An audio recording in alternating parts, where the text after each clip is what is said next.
ကဲဒီနေ့တော့ချမောင်ကျော်လေးကြော်စားမယ်ရှင်အရင်တစ်ခါတော့ကချမောင်ကျော်ကိုပြုတ်ပြီးတော့ကြော်တဲ့ညီကိုတင်ပေးထားပါတယ်ဒီတစ်ခါတော့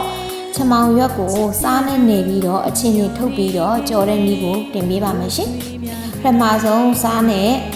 နေပါမယ်အချွဲတွေထွက်အောင်နေမယ်ပြီးွားရင်တော့3 လီထက်လောက်ရေကိုဆေးပြီးတော့ဒီလိုမျိုးရေကိုညှစ်ထုတ်ထားပါမယ်ပြီးရင်ကြက်သွန်အဖြူအနီးဂျင်းအနှဲငယ်ထည့်ပြီးတော့မြင်ငပီလေးအနှဲငယ်ထည့်ပြီးတော့စီတက်ပါမယ်ဂျင်းကဘိုက်နာမှာဆိုလို့ထည့်ရပါရှင်ပြီးရင်တော့ပစုံလေးထည့်ပြီးတော့ချမောင်လေးထည့်ပြီးတော့ကြော်ပါမယ်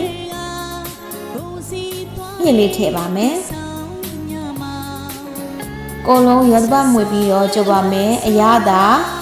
အချိုအငန်းထည့်ပါမယ်ထည့်ပြီးသွားရင်တော့